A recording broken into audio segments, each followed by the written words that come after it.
足並みを揃えてゆこうお互いを信じ合う5人の仲間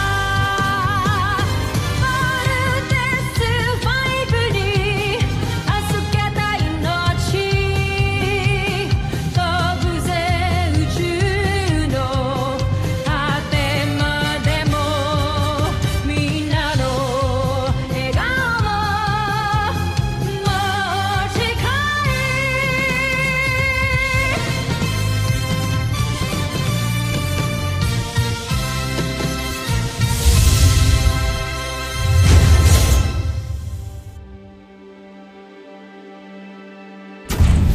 Ang nakaraan sa Voltas 5 Legacy. Ang pagiging marupok sa pagmamahal ang pinakamalaking kahinaan ng tao. At balang araw, ito rin ang magpapabagsak sa kanila. Dr. Smith, sino ho yan? Kalaban na naman ho ba? Hindi ako kalaban. Ako ito, si Ned Armstrong. Gaano ba tayo kasigurado na si Dr. Ned Armstrong talaga yan? Akala namin wala ka na. Akala namin di ka na makakabalik eh. May nakita kaming sasakyang panghimpapawid na dumating, pumasok sa kampo ng mga kalaban. At sigurado ako, pag-aari niya ng musa.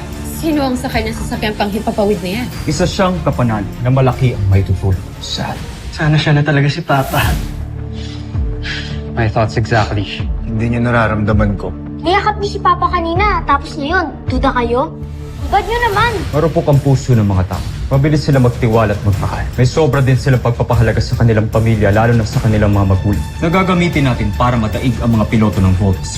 Ned, this is just camp protocol. To make sure lang ikaw si Ikaw talaga si Ned. Siguro Richard, mas mabuti pa ipaayos mo na muna yan. Pero sa ngayon, gusto ko muna sana makasama yung mga anak ko. Hindi siya lalabas dito hanggang hindi siya clear. Paranoid lang si Richard, kaya pinag-iigpitan niya ako. Pero may karapatan akong makita yung robot na ginawa ko, kaya papasukin niyo na ako! Sorry, sir. We have to escort you out. Sumunod sa rules, di ba? Di ko kayo ganyan. Sobrang saya talaga ni Little John simula po nang dumating kayo dito. Napakagandang birthday gift po sa kanya nun. Kailan nga ulit yung birthday ni Little John? Paano ko ba naman makakalimutan yun? Well, I hope may pinrovide ang camp na damit para sa akin dahil kailangan ko na talaga magpalit. Kung siya talaga si Papa, masasagot niya. Kung kailan ang birthday ni Little John, o birthday mo, birthday ko. I'm sure hindi mo makakalimutan yun, Papa.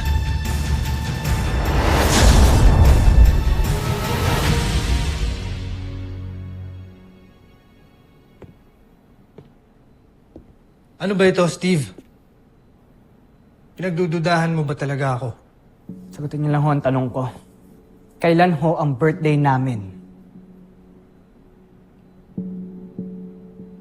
Napakarami kong masakit na pinagdaanan nung malayo ako sa inyo.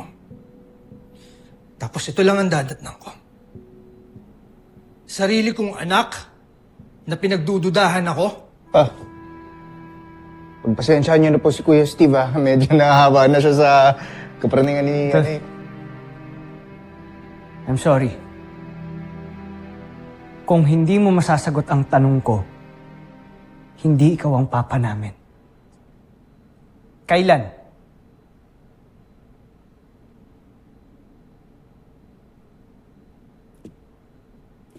Security! September 10, 2012.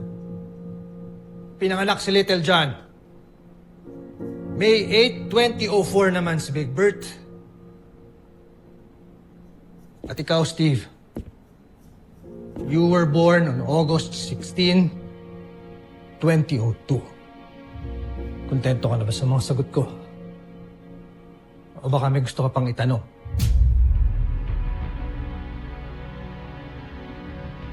Sabi ko sa'yo, si Papa to eh.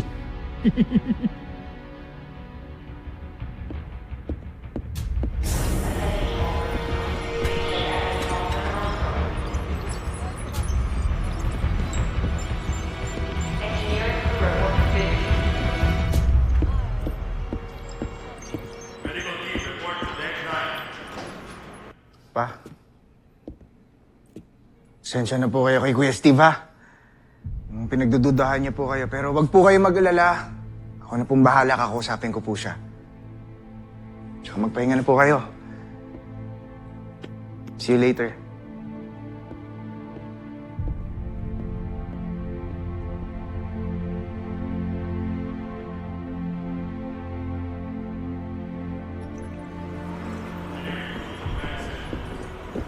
Kuya. Lieutenant Armstrong. Ano bang problema mo? Bakit bigla kang nawala? Tsaka bakit mo binasto si Papa? Ano? Naniniwala ka na sa kanya? Di pa nasagot yung tanong mo. Alam niyo yung birthday mo. Birthday nating lahat at ibang detalye. Hindi sapat yun para maniwala tayo, Big Bird. 2 beses na tayong pinasok ng mga buzinyan dito, ah. Nagawin ng lahat para maloko tayo. Bakit mambilis po kasing mauto? Pero ano pa bang kailangan niyang gawin para patunayan sa atin yung totoo? Pag tinitignan ko siya si Papa. Ramdam naming dalawa ni Little John, pero ikaw, ang tigas mo.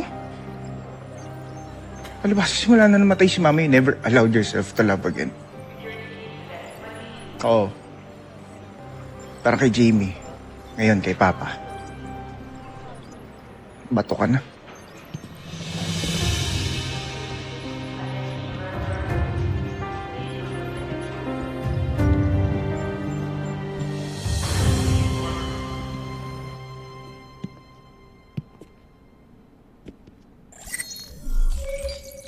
Id nicht die Uppsala denno. Pinaghihinalaan ako ng mga tao dito, Joffrey. Kaya't hindi ko napasok ang kinaroroonan ng Voltes 5 robot. Inaasahan ko yan. Kaya gawin mo ang lahat para mawala ang pagdududa nila sa'yo. At kapag nagkaroon ka ng magandang pagkakataon, isagawa mo ang aking nais. Pasabugin mo ang Voltes 5 kasama ang 5 piloto nito. Wasakin at patayin mo sila nung wala nang hahadlang sa ating pananakop sa planetang Terra-Erd.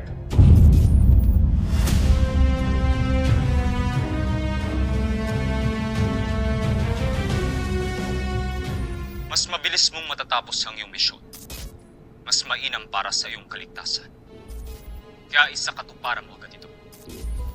Masusunod, Joffrey.